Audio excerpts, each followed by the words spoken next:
hermanos, es nuevamente para mí un placer por abrir la palabra, para enseñarla, explicarla.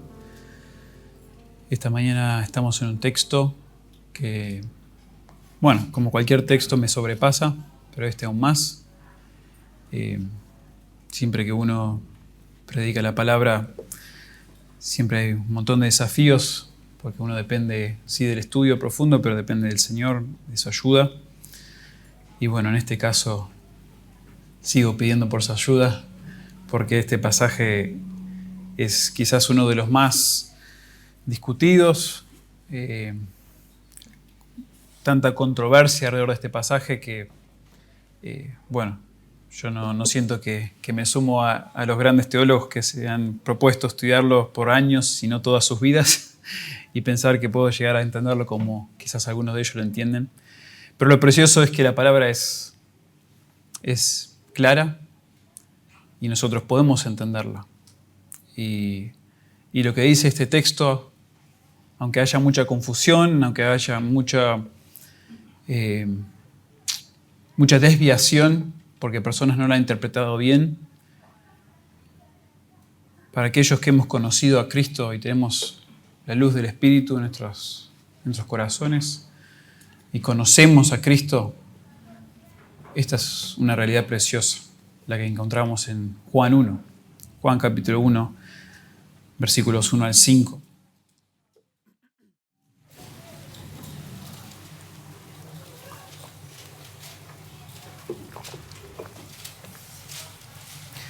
El pastor Alejandro les leyó toda la sección del capítulo 1, versículo 1 al 18, porque se considera el prólogo de todo el Evangelio de Juan. Pero nosotros ya vamos a tomar una porción grande, amplia en el sentido del contenido, y vamos a enfocarnos en versículos 1 al 5. Y me gustaría leerlos antes de comenzar a explicar. Juan 1, versículos 1 al 5. En el principio era el Verbo, y el Verbo era con Dios, y el Verbo era Dios. Este era en el principio con Dios. Todas las cosas por Él fueron hechas, y sin Él nada de lo que ha sido hecho fue hecho. En Él estaba la vida, y la vida era la luz de los hombres. La luz en las tinieblas resplandece, y las tinieblas no prevalecieron contra ella. Estos versículos, hermanos, como les mencioné, contienen tantas realidades acerca de Jesús, quien hasta el momento no ha sido mencionado como Jesús, sino como el Verbo. Y en estos versículos encontramos una profundidad cristológica, que es la palabra que los teólogos usan para hablar del estudio de Cristo, de Jesús. Unas verdades cristológicas preciosas. Y unas realidades que han sido preciosas desde siempre, pero especialmente desde que fueron escritas y a través de la historia. Pero la Iglesia ha tomado estas palabras sobre Cristo y esta enseñanza cristológica a veces de una manera muy leve. Y hemos visto controversias entre pastores, entre teólogos, diciendo qué significan estos versículos, y los errores que se han cometido son drásticos, porque significan que no estamos presentando ni predicando al Jesús de la Biblia, al Jesús que salva, y por lo tanto las almas no están siendo redimidas. Podrían comenzar a hablarle de los diferentes concilios, y eso sería muy precioso para mí hacerlo, porque hay mucho que podemos aprender de los errores y de las controversias y de discusiones alrededor de esos concilios. No lo voy a hacer, pero sí les comparto unas estadísticas de un censo que se hizo en el año 2020 y se volvió a hacer en el año 2022 por un ministerio precioso, el Ministerio Ligonier. Hace unos años empezó todo un censo acerca de la teología y lo llamaron el estado de la teología. Y en el 2022, el año pasado, hubo un incremento significante en los evangélicos que niegan la deidad de Jesús. Una de las preguntas o una de las declaraciones que las personas evangélicas y seculares, porque esto era para toda persona que estuviese dispuesto a dar su opinión, pero entre los evangélicos, cuando llegaron a la pregunta o la declaración, Jesús fue un gran maestro, pero no fue Dios. En el 2020, 30% de evangélicos afirmaron esto. Que Jesús fue un gran maestro, pero no fue Dios. Y en 2 años, al 2022, 43% de evangélicos afirmaron que Jesús fue un gran maestro, pero no fue Dios. Y cuando me metí ahí a las estadísticas, en ver quiénes son estos evangélicos, la mayoría son personas que están yendo a iglesias. Son personas que van a iglesias, pero claramente han sido influenciadas por el liberalismo, el secularismo. Y se podrían detallar muchas razones por qué ha llegado la iglesia a tal estado.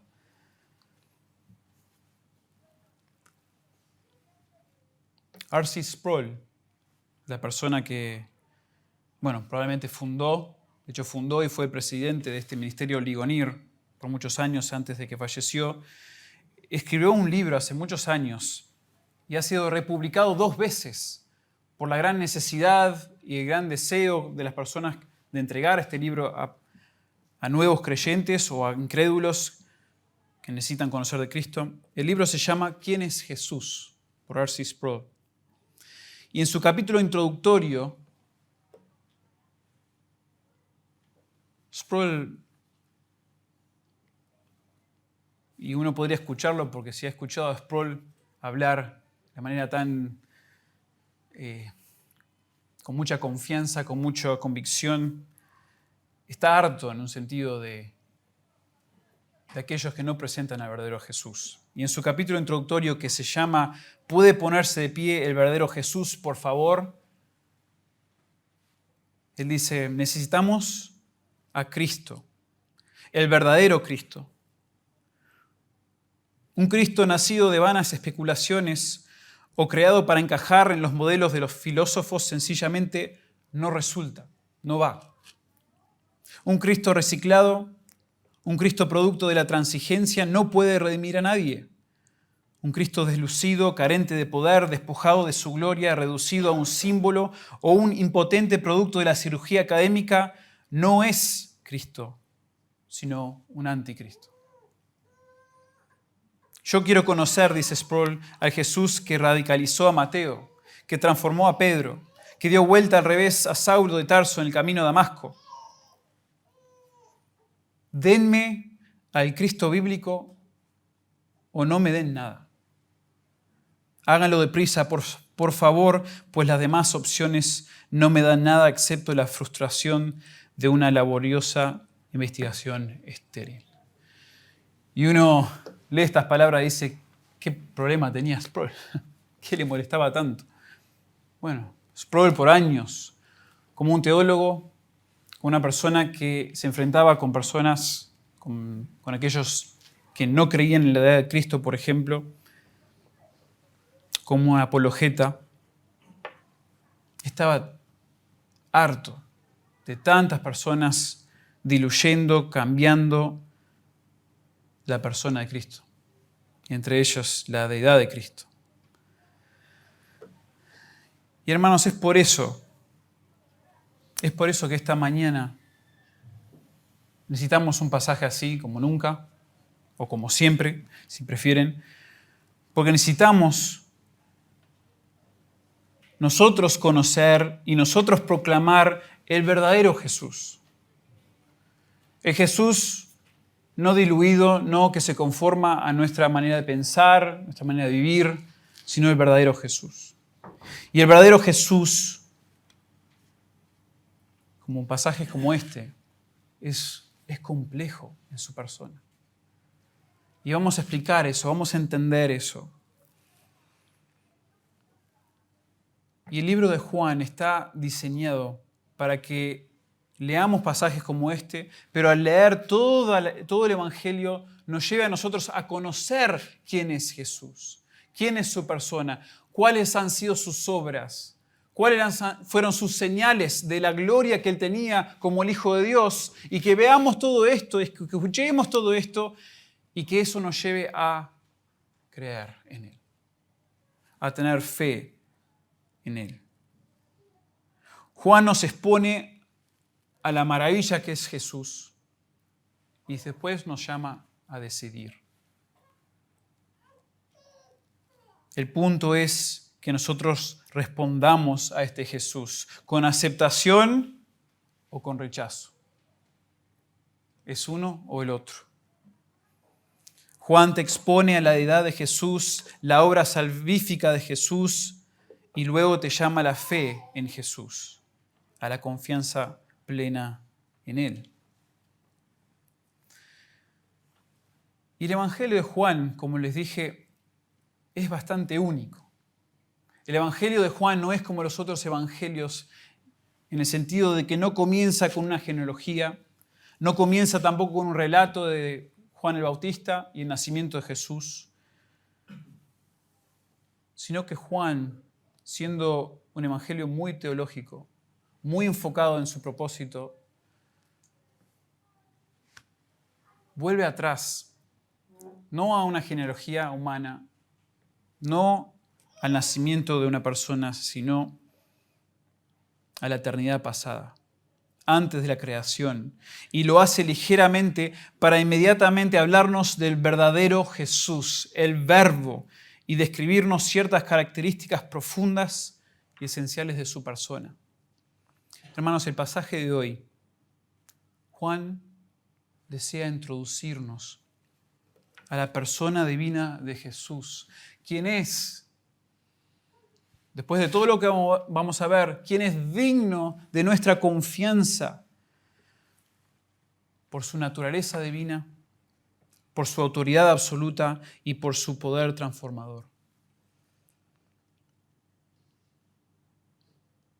Mi deseo fue abarcar hasta el versículo 5, hermanos, justamente, no porque necesitaba más contenido para cubrir, porque con un versículo solo o una o dos palabras podríamos ocupar todo el tiempo, sino para incluir en esta sección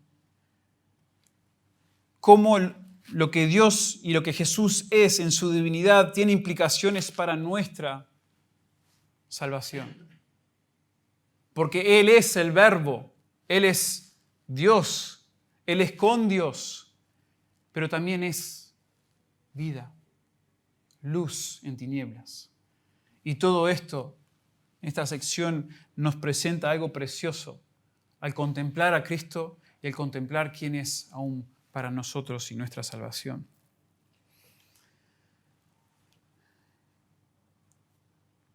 Al ser un pasaje tan complejo a veces, quise presentarlo en un bosquejo lo más simple posible. Intenté desarrollarlo para que puedan tomar notas, recordar cosas sencillas. Y decidí bosquejar el pasaje en 3 puntos principales y cada punto con sus subpuntos. Pero los puntos principales, hermanos, para que tengan en mente una estructura por la cual vamos a ir a este pasaje, estos son los 3 puntos principales. Sencillamente, Jesús, primero, posee una relación única con Dios Padre. Jesús posee una relación única con Dios Padre, versículos 1 y 2. Segundo, Jesús posee una autoridad absoluta sobre todo lo creado. Versículo 3. Jesús posee una autoridad absoluta sobre todo lo creado. Y último, Jesús ofrece una esperanza bendita a un mundo perdido. Versículos 4 y 5. Jesús ofrece una esperanza bendita a un mundo perdido.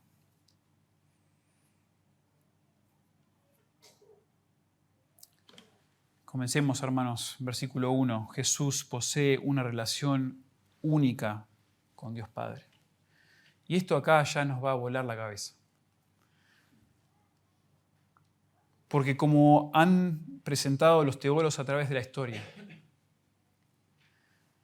la mejor manera de conocer y entender a Jesús, no solamente por observar sus obras y sus palabras, las cuales son muy importantes, debemos entenderlas, estudiarlas, asimilarlas, pero la base para entender a Jesús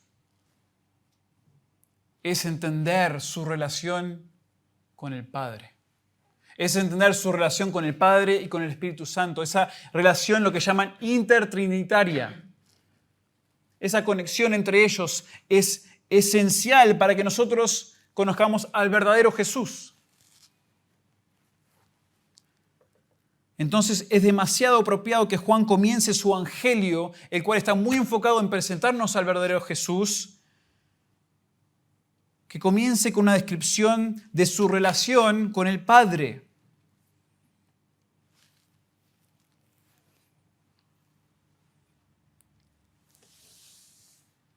Y lo primero que vemos bajo este punto, Jesús posee una relación única con Dios Padre, es este primer subpunto, que Jesús es único en su revelación de Dios.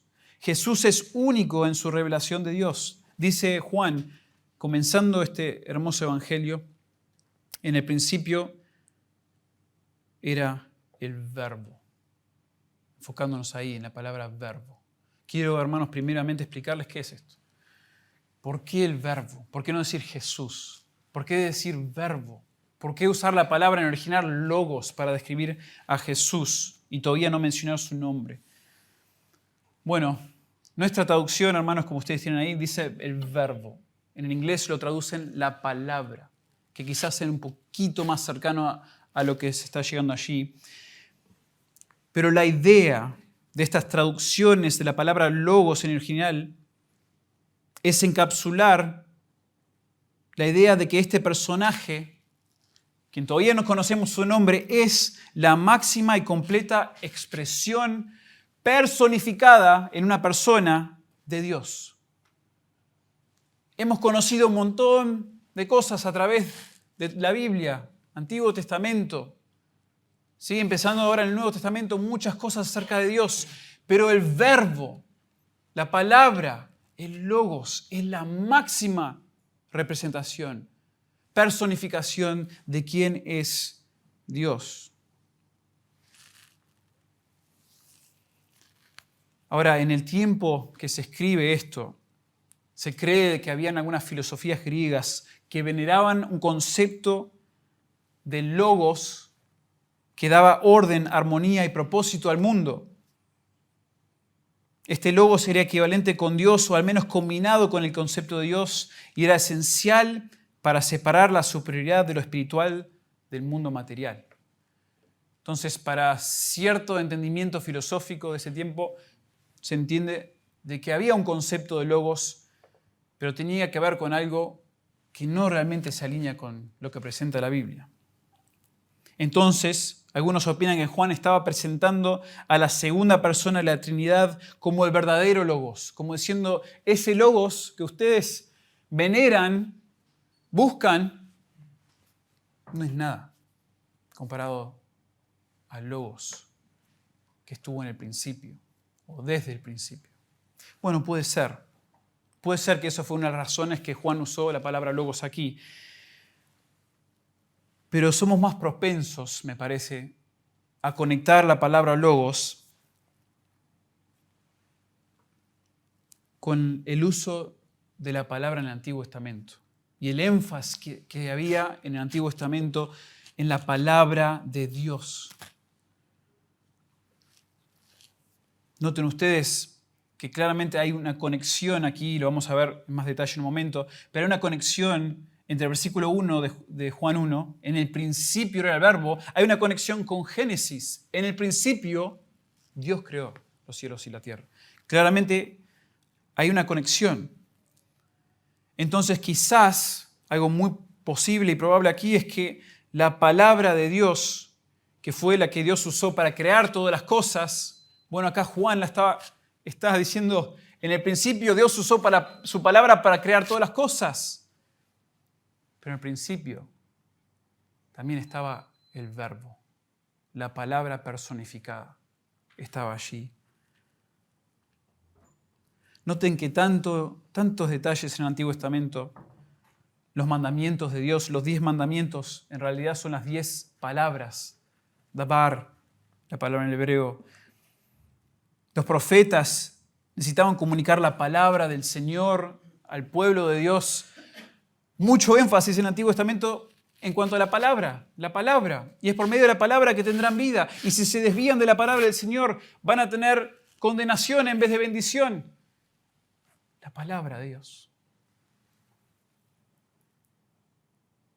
Y Juan comienza revelando esta segunda de la persona de la Trinidad como la palabra. Este es, sobre todo lo demás, la máxima y definitiva expresión personificada de Dios. Y es muy interesante al entrar al Nuevo Testamento y a los Evangelios, darnos cuenta que Jesús, distinto de los profetas, distinto a otros maestros, no decía, así dice el Señor, o la palabra del Señor es esta. No. Jesús siempre daba su palabra. Hablaba, de hecho, a veces corrigiendo malos conceptos. Ustedes escucharon esto y lo interpretaron así, pero yo os digo esto otro.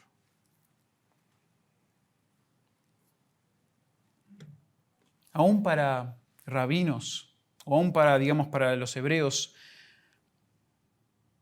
era muy importante, por ejemplo, las palabras del Torá, el Pentateuco, los mandamientos de Dios. Y los rabinos de la época decían que la persona que escucha las palabras del Torá y hace buenas obras edifica sobre tierra firme. Eso era una enseñanza de los rabinos sobre el Torá.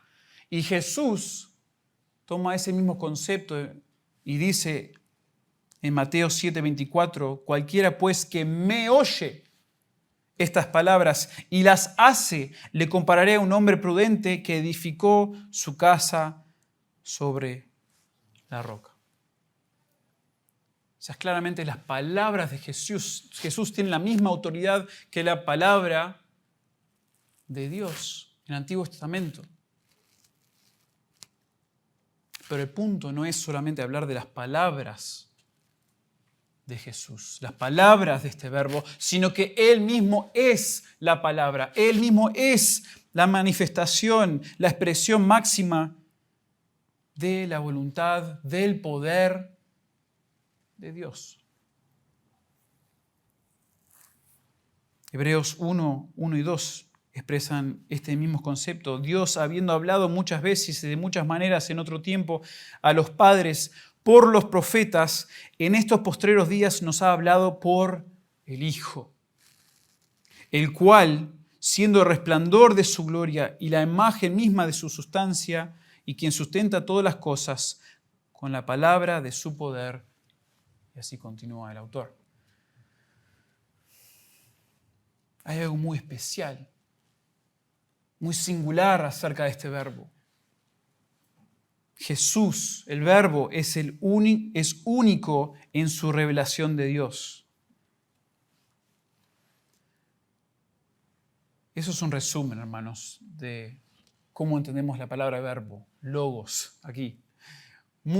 Algo muy resumido, pero tenemos que continuar. Tenemos que continuar por el tiempo.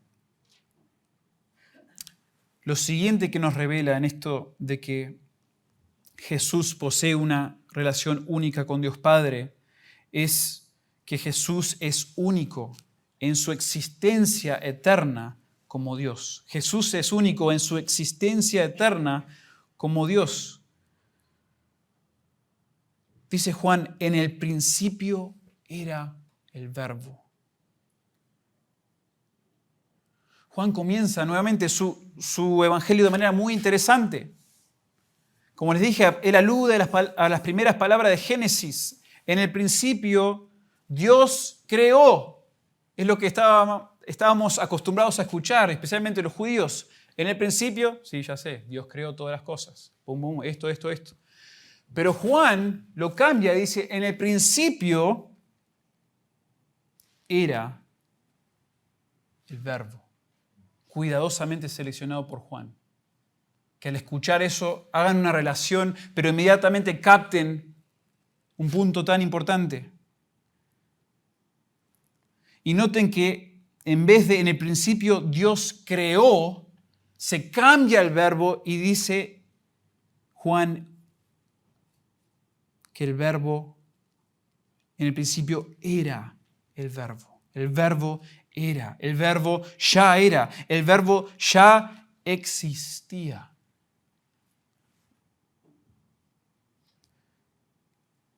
A veces hay que tener cuidado cuando llegamos a todo este estudio de gramática, hermanos, y espero que me lo aguanten, pues sí estoy exponiéndole un poco de detalles técnicos, pero es todo, cada palabra en estos versículos a veces tiene páginas de discusión. Pero les quiero mencionar algo, porque quizás, o es necesario a veces para argumentar en contra de aquellos que piensan que en algún momento Jesús no existía y Dios lo creó, por ejemplo.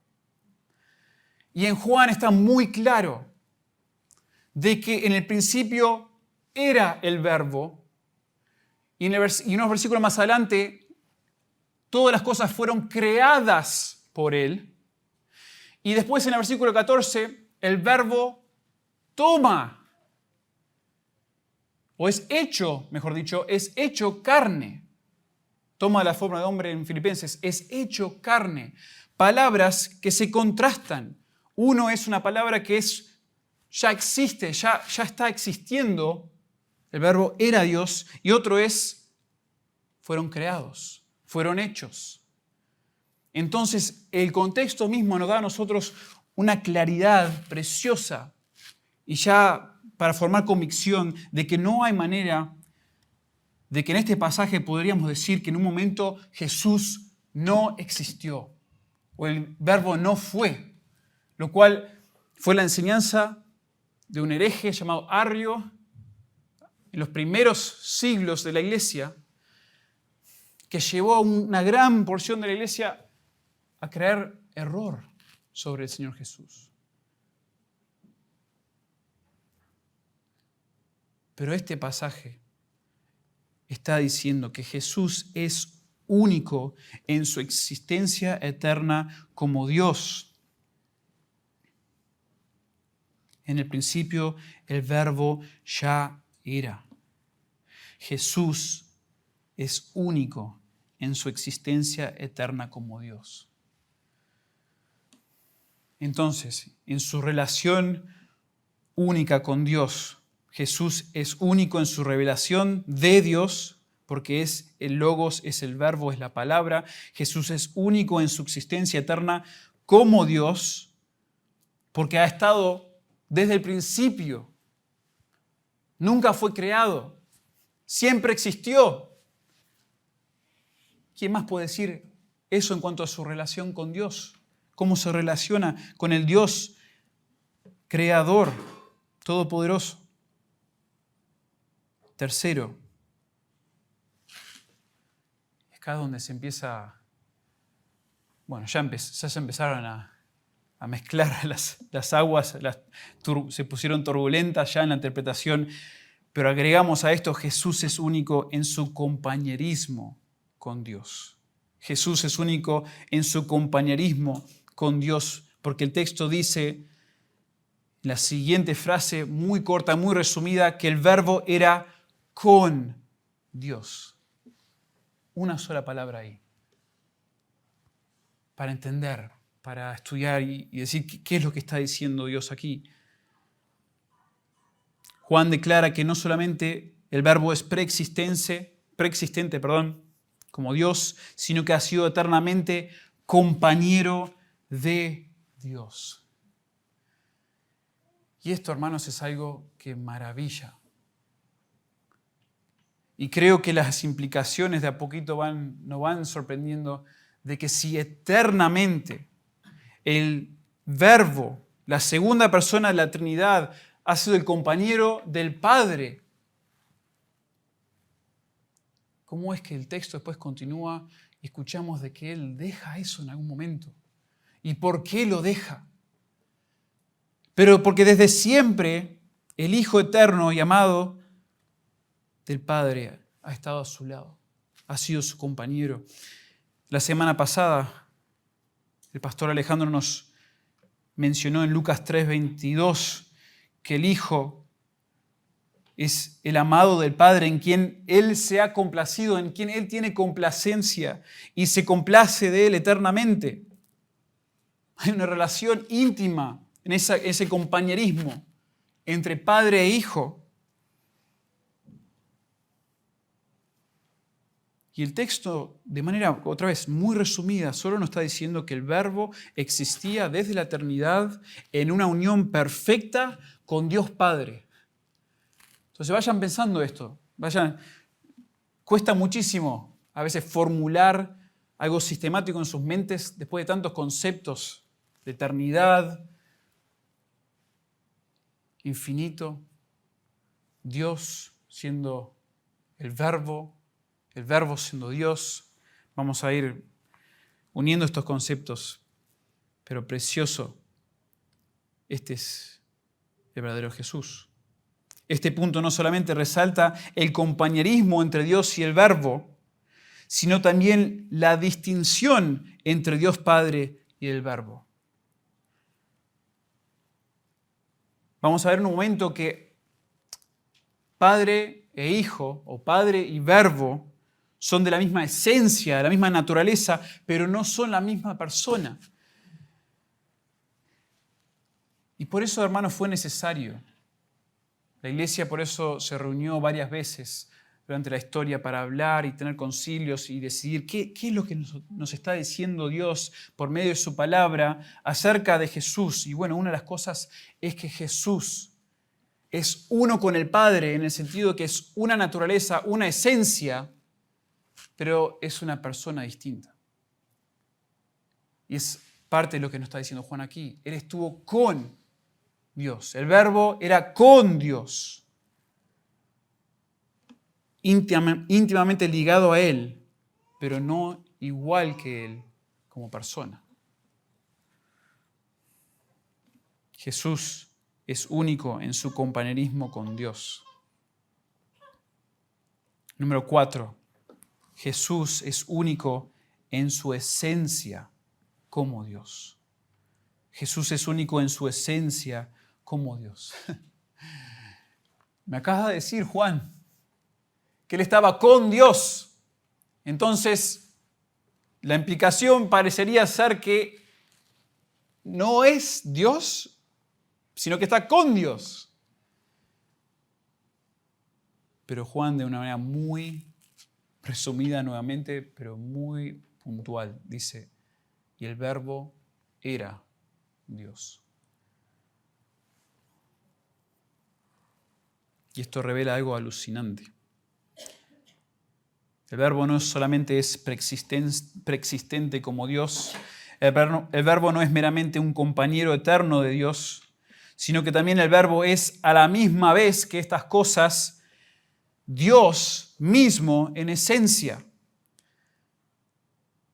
Y la manera que en el original se construye esta frase, lo que hace es que Juan pone Dios, la palabra Dios, al frente de la frase para enfatizar esto mismo, para impactar al lector al leer y decir, bueno, preexistente con Dios, compañero de Dios, pero también, querido lector, es Dios. Dios es el Verbo. Dios era el Verbo desde siempre.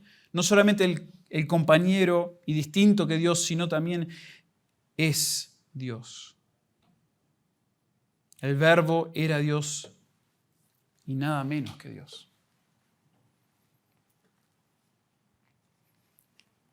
Y acá también hay más discusión sobre lo que está pasando en estos básicamente 3 palabras, 4, Y la pregunta es, ¿cómo es que el Verbo es Dios? Porque algunos han llegado a traducir esto diciendo que el Verbo era un Dios y no Dios mismo. Porque falta allí, en todo el término técnico, en lo que es la parte técnica, falta allí un artículo antes de Dios. Y algunos han dicho, bueno, fíjense que no es el Dios, sino que es un Dios. Pero eso sería entender incorrectamente cómo se usa, para empezar, la lengua o la gramática griega, pero aún el contexto mismo no permite decir que Jesús era un Dios, como enseñan algunas sectas. Sino lo que Juan está diciendo es que el Verbo tiene la misma cualidad que Dios. En su naturaleza, en su esencia, Él es divino como Dios Padre desde la eternidad. Siempre. Siempre ha tenido la misma esencia, la misma naturaleza. Y luego, si vamos a hablar de que agregó algo, porque algunos también han enseñado la historia de que Jesús comenzó como un mero hombre y luego agregó la divinidad, o Dios le dio la divinidad. Eso es una enseñanza. Pero sería incorrecto. Sino lo opuesto, quizás sea más cerca de la verdad, de que Jesús, el Verbo, siempre ha tenido la misma esencia, ha tenido la misma naturaleza que el Padre, pero en un momento se agregó la naturaleza y la esencia humana. Eso sí. Pero por la eternidad el Verbo ha sido Dios. Todo lo que se puede decir de Dios se puede decir del Verbo. Es un Dios en esencia, en naturaleza, en tres personas.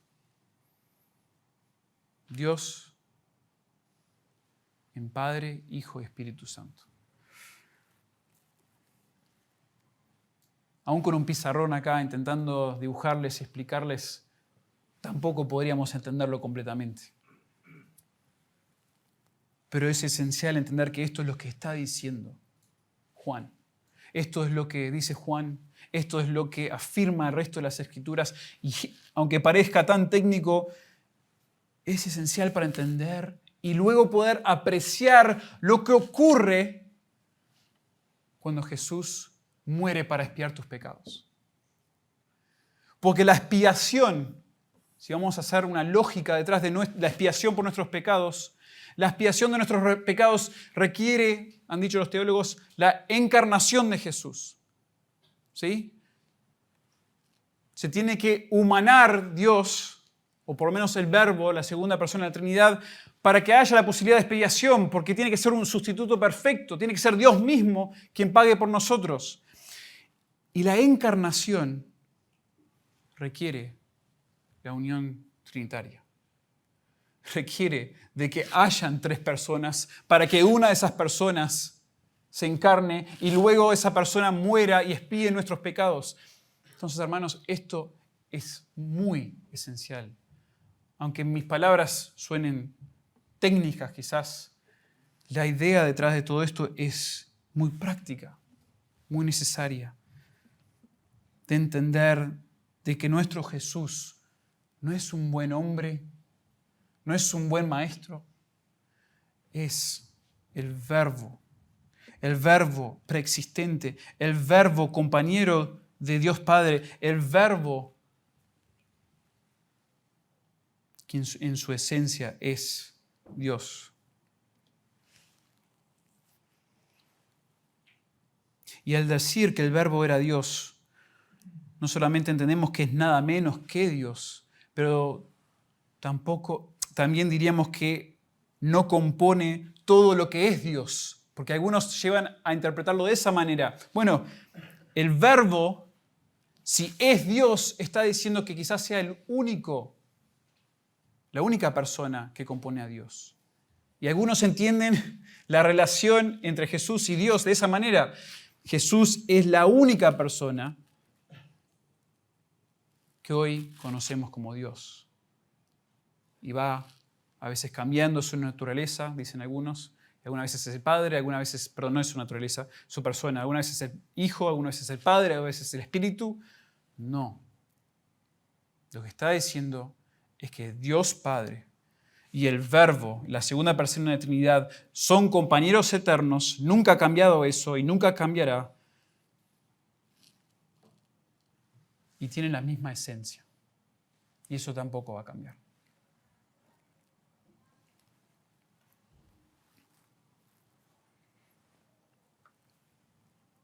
Nos cuesta esta tensión. Nuestra mente no puede comprender esta dinámica. Suponemos que es con Dios o nada menos que Dios mismo, o uno o el otro, pero Juan dice que es ambos. Juan dice que el Verbo era con Dios y el Verbo era también Dios. Con Dios y era Dios. Jesús es único en su esencia como Dios. Y Jesús repite ciertas de estas frases en el versículo 2. Este era en el principio con Dios. Más que nada para afirmar, para repetir, para asegurar que se ha entendido hasta ahora este gran concepto que nos vuela la mente, que intentamos dividir en nuestra manera de pensar y no lo podemos hacer, no lo podemos entender completamente. Pero Juan lo repite y nos prepara para el versículo 3 y el punto 2 de hoy. Primero, dijimos, Jesús posee una relación única con Dios Padre. Jesús posee una relación única con Dios Padre. Y ahora vamos a ver, Jesús posee una autoridad absoluta sobre todo lo creado. Hermanos, me cuesta avanzar en este pasaje porque es como que dejar de atrás esos dos versículos con lo que dije, que no es tanto, no parece apropiado.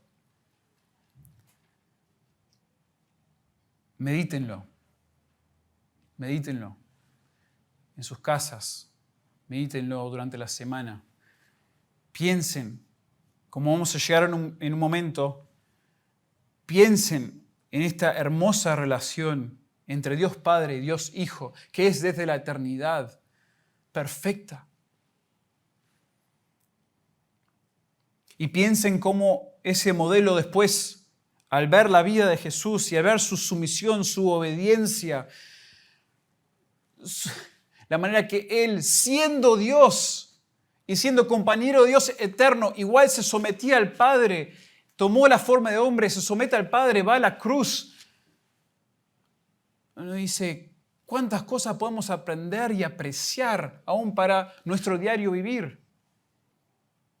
De cómo nos relacionamos entre nosotros, cómo nos sometemos a nuestras autoridades, esposas a esposos, esposos o hombres a sus líderes, a sus esposas y esposos, o hombres y mujeres, a sus jefes, hijos, a sus padres.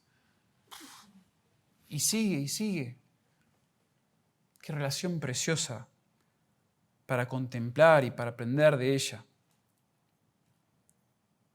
Pero seguimos. Porque el punto sigue siendo, no esto necesariamente de sacar un montón de detalles prácticos, sino de seguir revelándonos a el Verbo y quién es. El Verbo es preexistente. El Verbo es compañero del Padre. El Verbo es la misma esencia que Dios Padre. Este era en el principio con Dios. Y luego ahora nos dice Juan que Jesús posee una autoridad absoluta sobre todo lo creado. Calvino también, o sea, todos, cualquier persona que se te ocurra prácticamente ha escrito sobre este pasaje. Entonces, hay tanto para leer. Bueno, Calvino, precioso lo que escribe.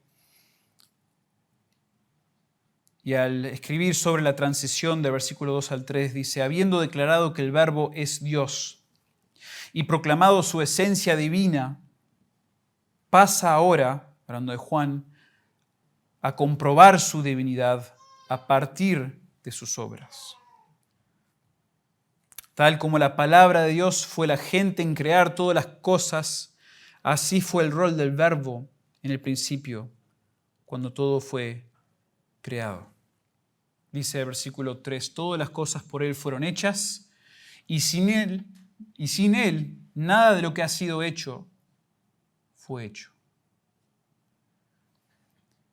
Y lo primero que me gustaría destacar, hermanos, aquí, nuevamente para refutar las mentiras y la enseñanza falsa sobre Jesús, es que Jesús claramente en este texto no es parte de la creación, sino co-creador.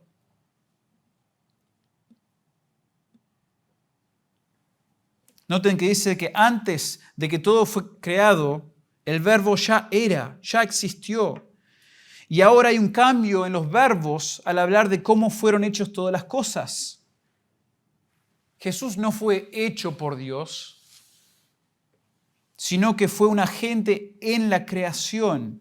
Él fue co-creador con el Padre. Ese es el gran punto en el versículo 3, cuando dice, todas las cosas fueron por Él, fueron hechas. Todas las cosas por Él fueron hechas. El Verbo, la segunda persona de la Trinidad, estuvo presente cuando todas las cosas fueron creadas. Es lo que está diciendo. Ya era antes de la creación, y cuando llegó el momento de la creación y comienza la historia de la humanidad, el Hijo estaba presente, por decirlo así, como co-creador. El Padre que creó por medio del Hijo todas las cosas junto a la ayuda del Espíritu Santo. Jesús no es parte de la creación, sino co-creador, y Jesús es autor absoluto de todo lo creado. Bajo este punto de que Jesús posee una autoridad absoluta sobre todo lo creado, Jesús es autor absoluto de todo lo creado. Noten que Juan, tanto positiva como negativamente, declara que todo fue creado y autorizado por Él. Y además todo lo que permanece es sustentado por Él, al decir allí, y nada de lo que ha sido hecho fue hecho.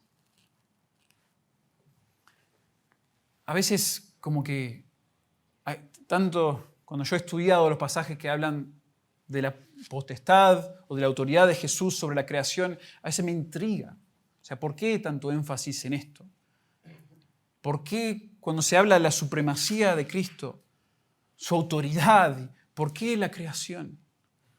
Bueno, es como un emblema.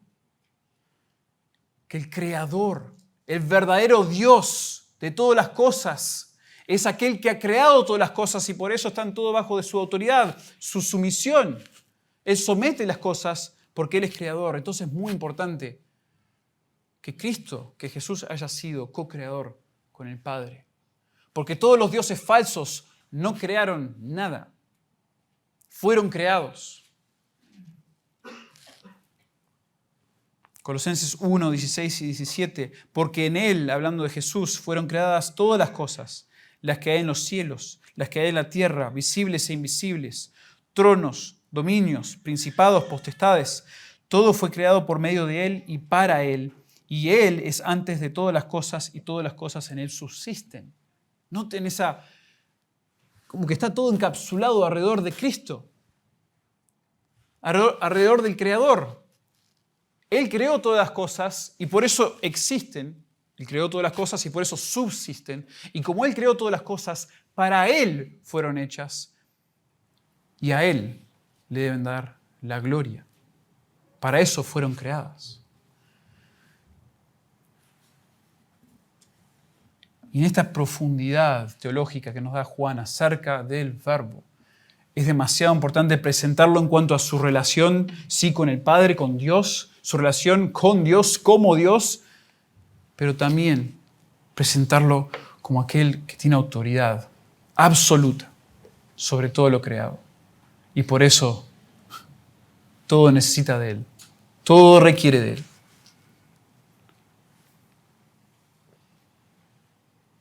Esta es la segunda persona de la Trinidad. Este es el Verbo. Jesús posee una autoridad absoluta sobre todo lo creado. Vamos a avanzar ahora al tercer punto. ¿Sí? Hay más que se podría decir acerca de esto, pero vamos al tercer punto. Jesús, como ya vimos, Jesús posee una relación única con Dios Padre, versículos 1 y 2. Jesús posee una autoridad absoluta sobre todo lo creado, versículo 3. Y ahora Jesús ofrece una esperanza bendita a un mundo perdido. Jesús ofrece una esperanza bendita a un mundo perdido. En Él estaba la vida, y la vida era la luz de los hombres. La luz en las tinieblas resplandece y las tinieblas no prevalecieron contra ella. La descripción de Juan pasa a describir la esencia y las obras divinas del Verbo a describir su poder para transformar almas que están perdidas. Es en este ser divino, compañero, coeterno, co-creador, Dios mismo, de donde emane la vida para la humanidad. Porque ahí dice, en Él, comienza el versículo 4. En Él estaba la vida. Y la vida era la luz de los hombres. No podemos, hermanos, no podemos diluir al verdadero Jesús si nos interesan las almas del mundo. No podemos. No es la solución. Las iglesias han querido presentar a un Jesús distinto, más sencillo, más amigable, más qué sé yo. Ustedes podrían llenar ahí el espacio. Volviendo a Sproul y su libro, dice en un momento, Jesús dijo, ¿de qué le sirve a uno ganarse todo el mundo si pierde su alma? ¿O qué puede dar uno a cambio de su alma? Marcos 8, 36 y 37. Sproul sobre este pasaje dice, Jesús le pone un elevado precio al alma humana y yo se lo agradezco. Me gusta pensar que mi alma tiene valor y detestaría despilfarrarla en un Cristo vacío, un Cristo de la especulación subjetiva. Sin embargo, eso es lo que hacemos cuando nos aferramos a algo inferior al Cristo real. Estamos jugando con almas humanas, nada menos que las almas por cuya redención Cristo derramó su vida. Este mismo Jesús, y acá es donde nuevamente nos explota la mente pensar en que Jesús es un Dios en tres personas. Nos explota la mente pensar que Él desde el principio ha existido y ha creado todas las cosas junto al Padre. Pero ahora Juan le sigue echando leña al fuego y dice, acá tengo otra cosa que te explote la cabeza.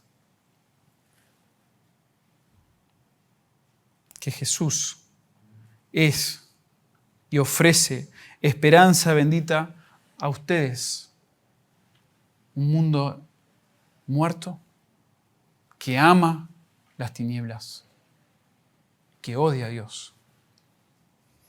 Este mismo Verbo, quien es todo esto, también es y se ha presentado al mundo como tu solución, como tu esperanza, vida y luz. Y Juan destaca esos dos puntos, que Jesús, primero, en esta esperanza que da un mundo perdido, Jesús es la fuente de vida para un mundo moribundo. Jesús es la fuente de vida para un mundo moribundo. En el principio, Dios y el Verbo crearon la luz y la vida por medio de su palabra. Ahora, el Verbo se describe como la fuente de vida y luz para un mundo espiritualmente muerto y en tinieblas. Precioso pensar en eso. Dios creó la luz y Dios creó la vida por medio de su palabra. Y el Verbo es hoy para nosotros la fuente de vida y la luz para un mundo espiritualmente muerto y en tinieblas.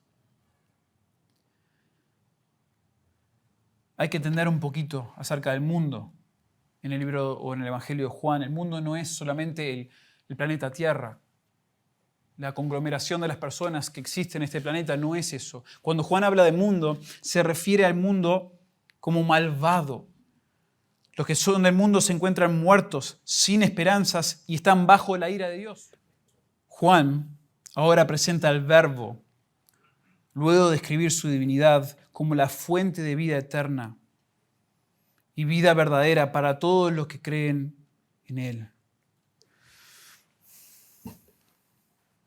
Aquellos que creen en Jesús y en el que lo envió, dice Juan en capítulo 5, tendrán vida eterna y pasarán de la muerte a la vida. La vida, una y otra vez en Juan, es la solución a la sed espiritual, capítulo 4, a la hambruna espiritual en el capítulo 6. Jesús ofrece pastos para ovejas debilitadas y vida en abundancia para la oveja que venga a recibirla. Una y otra vez hay un montón de referencias en Juan a vida. Tendrás vida eterna, tendrás vida abundante. Nadie que reciba esta vida será arrebatado de la mano del buen pastor, y estos tendrán vida eterna aunque mueran, dice capítulo 10 y capítulo 11 respectivamente.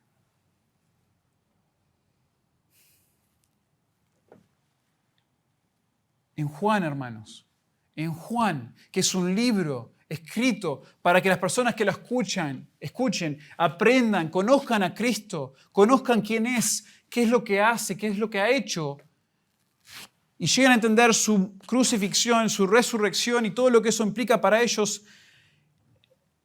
que vengan y abracen la vida, que pasen de la muerte espiritual a la vida espiritual. ¿Quién no quiere eso? En Juan es como que acá está la vida, está a tu alcance, recíbela, abrázala, toma de ella, cómela.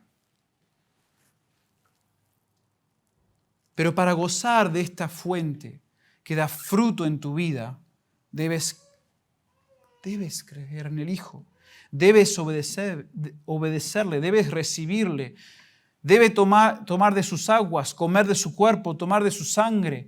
Debes odiar tu vida en este mundo, llega a decir Jesús, capítulo 12, versículo 25. El que quiere salvar su vida, la va a perder. ¿De qué te sirve la vida? Esa vida que tenés supuestamente en tu muerte espiritual, ¿de qué te sirve? Debes odiar esa vida en el mundo para finalmente recibir vida eterna. Juan describe al Verbo como una fuente de vida abundante y eterna, no solo como agente de la creación de la vida, pero también al impartir vida eterna a todos los que creen en Él. Y Juan luego conecta este concepto de vida con el concepto de luz. Jesús es la fuente de vida para un mundo moribundo, pero también Jesús es la luz que esclarece un mundo en tinieblas. Jesús es la luz que esclarece un mundo en tinieblas. En Génesis, antes de que hubiese luz, las tinieblas estaban sobre la faz del abismo, dice Génesis 1:2. Y esto fue así, habían tinieblas sobre toda la faz de la tierra, hasta que Dios dijo, sea la luz, y fue luz. Y Dios vio que la luz era buena. En Juan, las tinieblas representan el dominio, en donde habitan aquellos que no escuchan, no obedecen, no aman a Dios. Ellos están en tinieblas. No solamente por la parte malvada de que aman su pecado, sino porque al amar sus pecados les encanta estar en la oscuridad. Y le encanta en un sentido no conocer de Dios verdaderamente, porque si conocen de Dios verdaderamente, va a exponer su pecado ante Dios y ante los demás. Entonces aman la oscuridad, aman las tinieblas.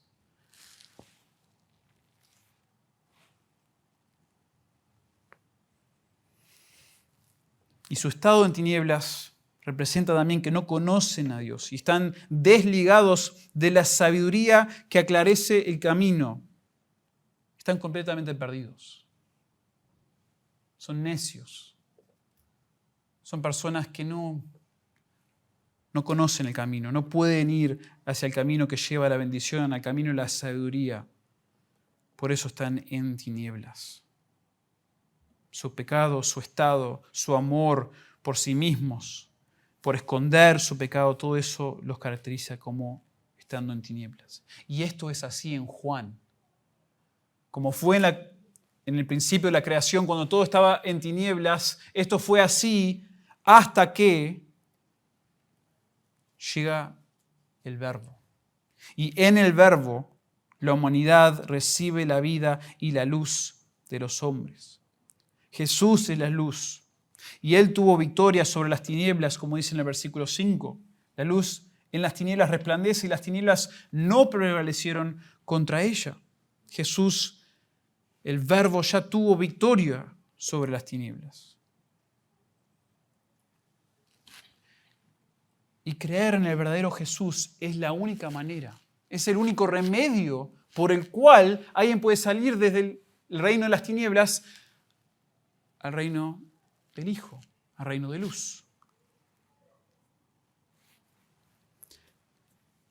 Y una y otra vez, hermanos, yo ni les he expuesto ni a, ni 5% de lo que Juan después expresa sobre cada uno de estos conceptos en el resto del Evangelio. Como les dije, Juan 1 al 18 es un prólogo para lo que después se va a presentar en el resto del Evangelio. Entonces, si ustedes van a usan una concordancia o usan algún software en su computadora, van a encontrar muchas de estas palabras repetidas una y otra vez. Y eso es un estudio precioso, porque van a aprender sobre lo que Jesús dice acerca de que Él es luz, acerca de lo que Él es vida y todo lo demás. Y Jesús en Juan 8:12 les dijo, otra vez Jesús les habló diciendo, yo soy la luz del mundo. El que me sigue no andará en tinieblas, sino que tendrá la luz de la vida. ¡Qué mensaje de esperanza para el mundo en tinieblas! Mundo perdido. El pueblo estaba como un rebaño perdido. No sabían ni para dónde ir. Si venían a Jesús, Él es la luz del mundo y el que le sigue no andará en tinieblas. Juan 12:36, entre tanto que tenéis la luz, creed en la luz para que seáis hijos de la luz.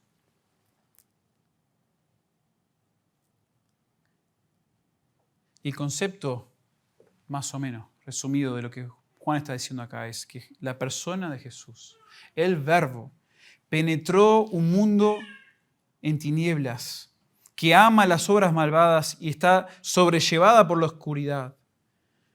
Y el Verbo esclareció o esclarece las tinieblas de aquellos que confían en Él y andan en la luz. Jesús es la esperanza, hermanos.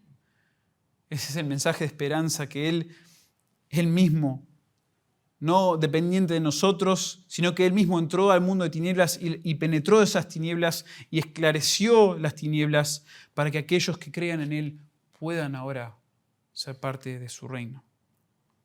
De esta manera tienen la esperanza de no permanecer en tinieblas, de nunca caminar en tinieblas, ni ser prevalecidos por ellas.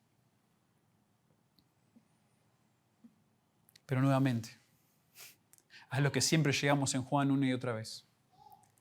Para gozar de esta fuente de vida, para gozar de la luz del mundo, es necesario que la persona escuche y tome una decisión. En Juan está muy claro de que eres responsable de creer.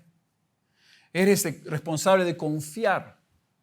Dios va a obrar en ti y tiene que obrar en ti para que seas salvo. Pero tú tienes que creer. Y tienes que decidir si hoy has escuchado quién es Jesús por primera vez, hoy tienes una decisión que tomar. Hoy tienes que decir si sigues a este Jesús, si confías en Él, si odias tu propia vida y el mundo en el que vives por amarle a Él, o si rechazas todo lo que se ha dicho y continúas por tu tramo. No puedes ser de muerte y vida al mismo tiempo. No puedes ser luz y tinieblas al mismo tiempo. Debes aceptar o rechazar lo que Jesús dijo y ha hecho. Y maravillosamente, es obvio que las luces y las tinieblas no pueden estar juntos, la vida y la muerte tampoco. Bueno, ¿cómo es que llegamos a uno al otro? Bueno, Jesús es el puente. Por medio de Jesús pasamos de tinieblas a luz, de muerte a vida. Y volviendo una vez más, si me permiten, a Sproul, dice, estamos conscientes de las afirmaciones de que Jesús es el Hijo de Dios, el Salvador del mundo. Nos damos cuenta de que respecto a Él debemos tomar una decisión a favor o en contra. Sentimos que hay tanto en juego en nuestra comprensión de Jesús que debemos abordar la interrogante no con indiferencia, sino con entendimiento sobre quién es Jesús. Es una cuestión de suma relevancia para cada uno de nosotros. Que Jesús plantee a mi vida una afirmación absoluta o no, es algo que no puedo ignorar inteligentemente. No lo puedo ignorar. Si Jesús ha declarado estas cosas sobre Él mismo y tú lo has escuchado, o lo aceptas o no. ¿Lo ignoras? Bueno, eso es rechazar.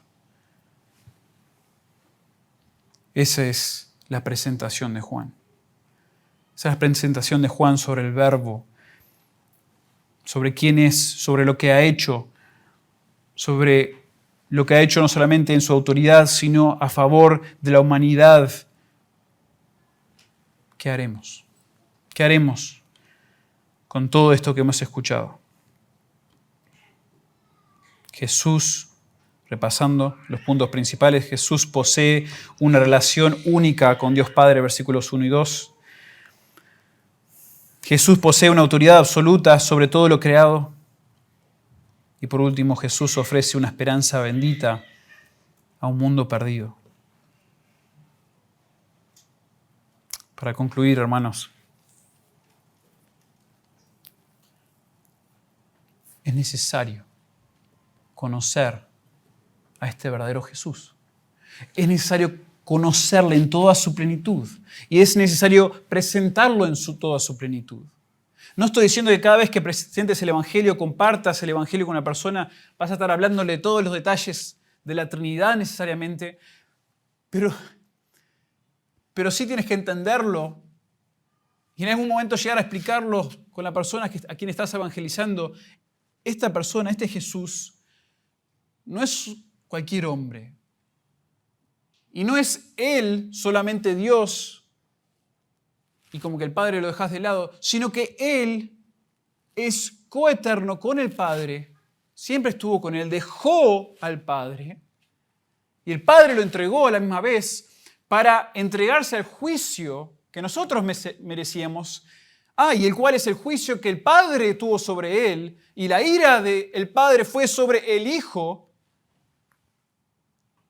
para que tú y yo, al creer en Él, en su muerte, en su resurrección, y al confiar en Él y abrazarle como mi Salvador, ahora tenga salvación.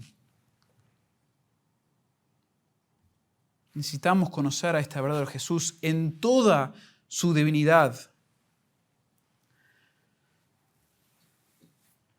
Un autor que he estado leyendo sobre temas de cristología, de estudio de Cristo, de Jesús, habla sobre la necesidad de entender profundamente quién es Cristo. Y dice Fred Sanders, la diferencia entre decir, me pareció muy apropiado esto, la diferencia entre decir Jesús es Señor y las dos naturalezas de Cristo están unidas hipostáticamente en su única persona, sin mezcla, sin confusión, sin división y sin separación, lo cual es lo que dice el Concilio de Calcedón acerca de Jesús, esa diferencia es chocante. Es muy distinto decir Jesús es Señor con explicar su unión hipostática, sin mezcla, sin confusión, sin división, sin separación. Sin embargo, esta transición no es solamente necesaria, sino tremendamente útil, fructífera y nutritiva para la fe y el entendimiento cristiano. Esto tiene algo precioso para nuestras vidas personales, nuestras vidas espirituales. Y dice esto Fred Sanders: Dios no escogió el camino más fácil, ni nos salvó de tal manera que se mantuvo al margen del profundo sufrimiento humano. Podemos estar seguros de que el Todopoderoso hizo todo lo posible para lograr nuestro rescate. Dios murió en la cruz. Dios murió en la cruz. Y un himno de Charles Wesley, no tan conocido en español, de hecho no he encontrado traducción de esta. Un compositor demostró un aprecio por la profundidad cristológica de sus himnos y dijo: «Oh amor divino, ¿qué has hecho?», escribió en una de sus estrofas. «Oh amor divino, ¿qué has hecho? El Dios inmortal ha muerto por mí».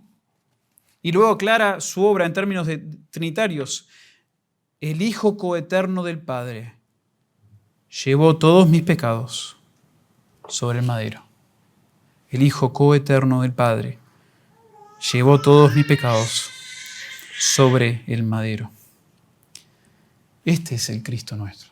Este es el Jesús verdadero de la Biblia, que no debimos diluir, quien debemos conocer mejor, meditar en Él, orarle, hablarle, estudiarle. Y eso va a llevar a una apreciación hermosa y necesaria, apropiada de quién es Él, para nuestra salvación, pero también para nuestra santificación. Hermanos, el Jesús verdadero es divino en su esencia. Y al ser divino en su esencia, es también digno de nuestra confianza. Padre, te damos gracias por Cristo. Gracias de que dentro de tu plan eterno, antes de la fundación y creación de todas las cosas, cuando en eternidad disfrutabas de tu compañerismo con tu Hijo, fue en tu plan eterno despojar al Hijo, entregar al Hijo y que el Hijo mismo se entregue para ser tomado por hombres injustos y sufrir una muerte en la cruz, una muerte inmerecida, pero sí la muerte que merecíamos nosotros, la humanidad. Y la realidad increíble, son muchas esas realidades, pero que Dios despojó a Dios, que Dios por un momento derramó su ira sobre Dios. El Hijo recibió esa tremenda ira en nuestro lugar y nosotros, Señor, hemos sido los que benefician de tal plan, de tal obra que invadió ese compañerismo eterno por un tiempo, por unos momentos agónicos para el Hijo, donde se sentía desechado del Padre o separado del Padre debido a la carga de nuestro pecado sobre Él. Gracias, Señor, por revelarnos a este Jesús, por darnos a entender quién ha sido desde la eternidad y quién es y qué ha hecho por nosotros. Padre, ayúdanos a apreciar aún más nuestra propia salvación, la redención de nuestros pecados y el costo que tuvo eso. Y Padre, te ruego por aquellos que no te conocen, que no han creído en fe, no se han arrepentido de sus pecados, porque todavía aman al mundo, porque todavía rechazan a Cristo, todavía quieren apaciguar sus conciencias, suprimirlas por amor a sus propias ambiciones, su propio pecado. Padre, por favor, inúndales con la realidad y la necesidad del perdón, de la reconciliación con el Dios del universo, la reconciliación con el Hijo, a quien hemos ofendido. Padre, te ruego que lo hagas hoy, que incomodes a aquellas almas que todavía te rechazan. Te doy gracias por Jesús, te doy gracias por su sacrificio. Y en su nombre te damos gracias y te alabamos. Amén.